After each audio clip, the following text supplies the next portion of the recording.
Hey, assalamualaikum warahmatullahi wabarakatuh. Bismillahirrahmanirrahim. Selamat pagi semuanya. Salam sejahtera untuk kita semua. Semoga kita dalam keadaan yang sehat walafiat, dilimpahkan rezekinya dan selalu dilimpahkan kebahagiaan. Amin ya rabbal alamin. Baik, kami dari kelompok 8 embriologi teori ya. Kami di sini ingin mempresentasikan apa yang ingin kita presentasikan yang bersinggungan dengan aborsi. Udah tahu aborsi? Mungkin kita yang udah di usia 21 tahun ke atas ini, atau 21 tahun atau 20 tahun, pokoknya 20 tahun ke atas ini udah nggak asing apa dengan istilah aborsi. Benar, aborsi adalah istilah lain dari pengguguran.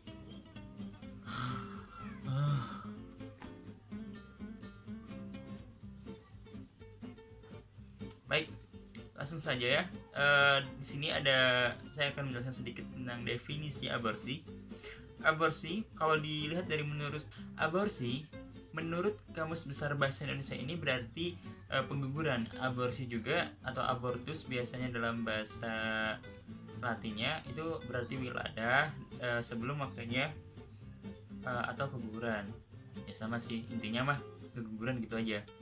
Nah, dalam bahasa Inggris yang menjadi abortion yang berarti pengguguran janin dari rahim sebelum ia mampu hidup sendiri. Nah, biasanya itu pada 28 minggu pertama dari kehamilan. Begitu kan? Jadi intinya aborsi itu pengguguran janin dari rahim.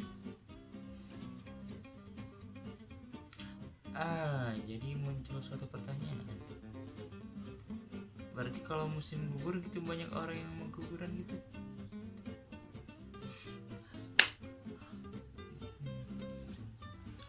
Oke, langsung saja menuju ke menurut ahli ya.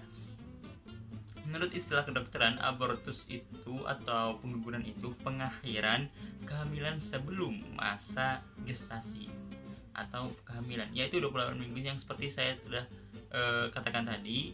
Nah, di sini ada langsung menurut siapa ini? Sardikin Gina Putra atau Fakultas Kedokteran Universitas Indonesia. Aborsi itu penghentian kehamilan atau hasil konsepsi sebelum janin dapat hidup di luar kandungan. Dari tadi mungkin dari segi bahasa itu adanya perbedaan dari mulai 28 minggu, mulai dari ini itu ya. Intinya mah pengguguran janin. Secara singkat ya. Untuk macam-macamnya itu ada 3. Abortus itu ada 3 yang yang bisa dilakukan. Ya nggak maksudnya ada 3 macam ya lah, ada 3 macam.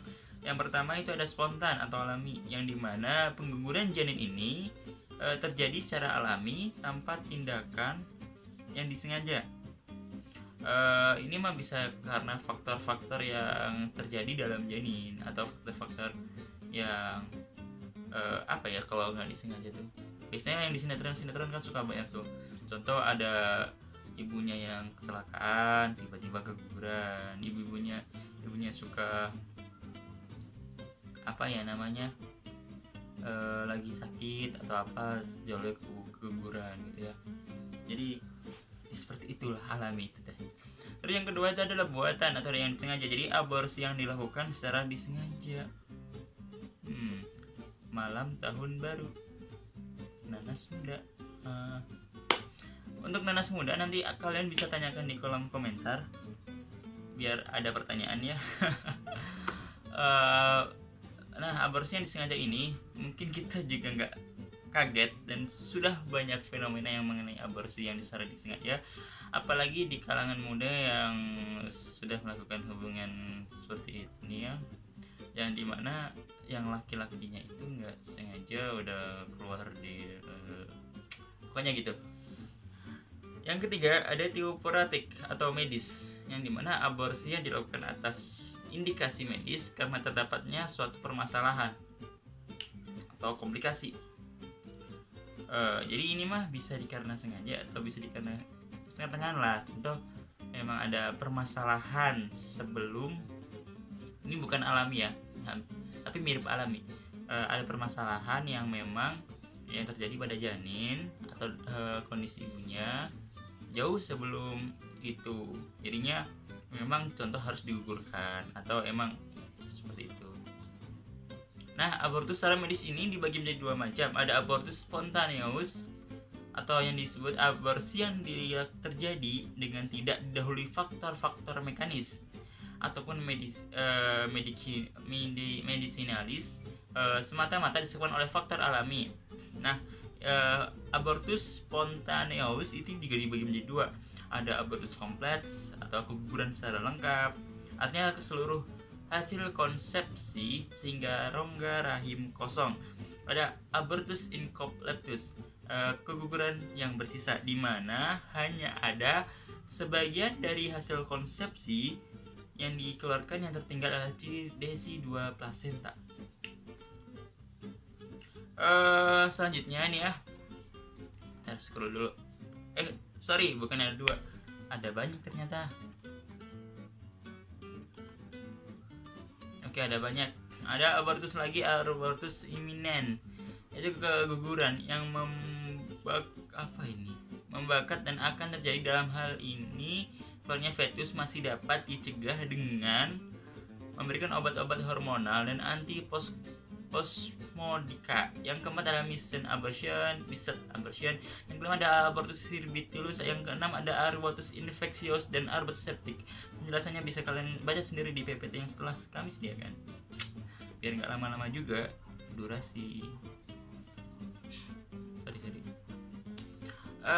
Di sini juga ada abortus profactus.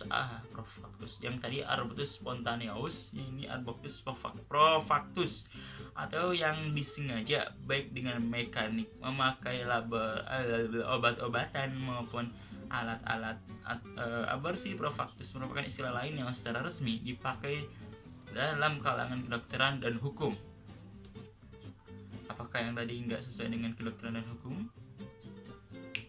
Bisa kalian tanyakan di kolom komentar. Aborsi dilakukan secara sengaja atau profactus ini terbagi menjadi dua. Oh ya, sebelumnya ini masih ingat ya, abortus profactus maupun abortus spontaneous itu masih masuk ke dalam abortus medis atau pengukuran secara medis ya.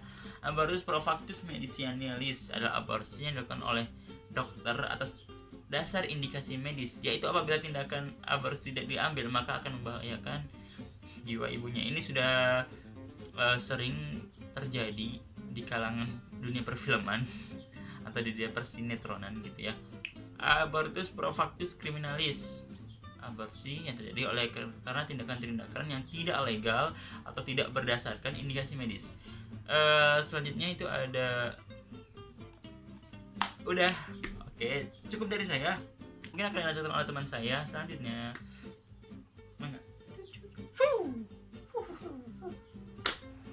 Assalamualaikum warahmatullahi wabarakatuh. Terima kasih kepada moderator. Selanjutnya yaitu ada penyebab aborsi. Terdapat beragam etiologi janin dan ibu yang menyebabkan aborsi spontan, yaitu sebagai berikut. Yang pertama ada aneuploidi.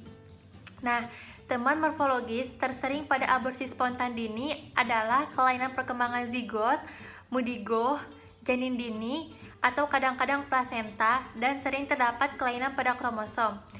Kelainan pada kromosom ini contohnya yang pertama yaitu ada trisomi autosom, yang merupakan kelainan kromosom yang sering ditemukan pada aborsi trimester pertama. Selanjutnya ada monosomi X, yaitu merupakan kelainan kromosom tersering berikutnya dan memungkinkan kehidupan pada janin perempuan. Selanjutnya yaitu ada triploidi. Nah, sering berkaitan dengan degenerasi hidropik plasenta. 3/4 dari aborsi aneuploidi ini terjadi selama 8 minggu. Sedangkan aborsi euploidi ini memuncak pada sekitar 13 minggu. Insidensi aborsi euploidi meningkat secara drastis setelah usia ibu 35 tahun. Nah, yang kedua yaitu infeksi. Aborsi spontan juga secara independen berkaitan dengan antibodi virus imunodefisiensi manusia tipe 1 atau HIV-1 pada ibu, serore aktivitas sifilis pada ibu, dan kolonialisasi vagina oleh Streptococcus grup B. Selanjutnya, infeksi kronis oleh organisme seperti Brucella abortus, Campylobacter fetus, Toxoplasma gondii, Listeria monocytogenesis belum terbukti berkaitan dengan aborsi spontan. Nah, dan yang ketiga yaitu kelainan endokrin. Hipotiroidisme klinis tidak berkaitan dengan peningkatan insidensi aborsi. Akan tetapi, wanita dengan hipotiroidisme subklinis dan dengan autoantibodi tiroid mungkin memperlihatkan peningkatan aborsi spontan dan malformasi kongenital mayor meningkat pada wanita diabetes tergantung insulin, dan resiko ini berkaitan dengan derajat pengendalian metabolik. Dan yang keempat yaitu gizi. Belum ada bukti meyakinkan bahwa defisiensi salah satu nutrien dalam diet atau defisiensi modern seluruh nutrien merupakan kausa penting aborsi. Selanjutnya yang kelima yaitu pemakaian obat, contohnya seperti merokok, minum minuman beralkohol, dan konsumsi kopi berlebihan. Selanjutnya yaitu resiko kesehatan terhadap perilaku aborsi. Yang pertama yaitu resiko kesehatan dan keselamatan secara fisik. Pada saat dan setelah melakukan aborsi, maka wanita ada kemungkinan besar mengalami resiko kesehatan dan keselamatan terhadap tubuh atau fisiknya, berupa yang pertama yaitu kematian mendadak karena pendarahan hebat, yang kedua yaitu kematian mendadak karena pembiusan yang gagal, yang ketiga yaitu kematian secara lambat akibat infeksi serius di sekitar kandungan, yang keempat yaitu rahimnya yang sobek, dan yang kelima yaitu kerusakan pada leher rahim. Kemudian kanker payudara karena ketidakseimbangan hormon estrogen pada wanita. Selanjutnya kanker indung telur atau ovarian kanker. Selanjutnya yaitu kelainan pada plasenta atau ari-ari yang akan menyebabkan cacat pada anak, dan pendarahan hebat pada saat kehamilan berikutnya, dan menjadi mandul atau tidak mampu memiliki keturunan lagi. Nah, yang kedua yaitu resiko gangguan psikologis atau kejiwaan. Proses aborsi bukan saja suatu proses yang memiliki resiko tinggi dari segi kesehatan dan keselamatan terhadap seorang wanita secara fisik, tetapi juga memiliki dampak yang sangat hebat terhadap mental atau kejiwaan seorang wanita. Gejala ini dikenal di dunia psikologi sebagai Post Abortion Syndrome atau sindrom pasca aborsi atau PAS. Gejala-gejala ini dicatat dalam Psychological Reaction Reported After Abortion yang diterbitkan oleh The Post Abortion Review. Nah, di antara gejala-gejala kejiwaan tersebut yaitu yang pertama, kehilangan harga diri 82%, teriak-teriak histeris sebanyak 51%, mimpi buruk berkali-kali mengenai bayi, kemudian ingin melakukan bunuh diri sebanyak 28%, dan mulai menggunakan obat-obatan terlarang sebanyak 41%. Assalamualaikum warahmatullahi wabarakatuh. Selanjutnya yaitu pandangan Islam tentang aborsi. Di dalam Quran surat Al-Maidah ayat 32 dikatakan, yang artinya barang siapa yang memelihara kehidupan seorang manusia, maka seolah-olah telah memelihara kehidupan manusia semuanya. Namun demikian, dibolehkan melakukan aborsi apabila mengancam keselamatan ibu dan janinnya sekaligus. Dan dalam kondisi ini dibolehkan melakukan aborsi apabila untuk menyelamatkan kondisi jiwa ibu. Dalam kondisi seperti ini sebagai menyerukan ajaran agama Islam seperti yang tertara pada Quran surat Al-Maidah ayat 32 tadi. Di samping itu, aborsi dalam hal ini sebagai upaya pengobatan, sebagaimana Rasulullah SAW telah memerintahkan kepada umatnya untuk berobat. Rasulullah SAW bersabda, setiap kali sesungguhnya Allah Azza wa Jalla telah menciptakan suatu penyakit dan ia ciptakan pula obatnya maka berobatlah kalian. Hadis riwayat Ahmad. Itu aborsi menjadi kontroversi dalam pandangan Islam, dan hal ini telah dijelaskan pada dunia kedokteran dan dilafalkan pada Sumpah Dokter World Medical Association pada tahun 1948. Dan hal ini dokter disumpah harus menghormati dan menghargai kehidupan insani. Contohnya pada bayi tabung yang pertama kali dilakukan pada tahun 1972. Hal ini di mana mengambil beberapa sel telur, 7 sampai 10 sel telur, kemudian dibuahi oleh sel sperma yang dilakukan di laboratorium. Beberapa sel disimpan dan dimusnahkan, sedangkan sel yang lainnya dikembalikan. Hal ini kenapa ada yang dimusnahkan dan disimpan? Karena misalkan semuanya dikembalikan juga, semuanya tidak akan terjadi proses pembuahan. Hal ini sama halnya dengan aborsi yang akan mengalami kegagalan dalam proses kehamilan. Tidak akan terjadi kehamilan yang normal, ataupun akan terjadinya kecacatan secara fisik, terus akan terjadinya mengancam kematian seorang ibu dan janinnya, dan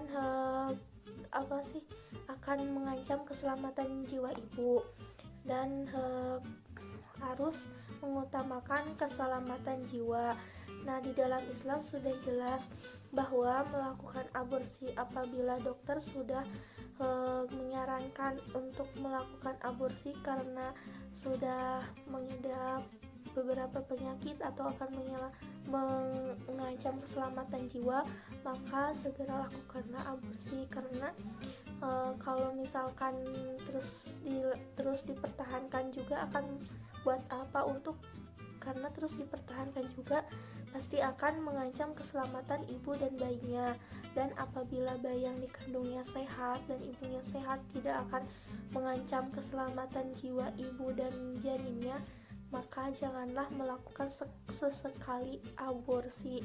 Karena banyak di luar sana yang ingin mempunyai anak pasangan suami istri yang akan, karena banyak di luar sana pasangan suami istri yang ingin mempunyai anak. Nah, sudah jelas tadi di dalam Al-Quran dan hadis riwayat Ahmadnya dijelaskan bahwa Islam itu harus menyerukan keselamatan jiwa untuk menyelamatkan kehidupan gitu, dan termasuk juga ganjarannya menyelamatkan kehidupan semua manusia. Mungkin cukup sekian dari saya. Wassalamualaikum warahmatullahi wabarakatuh.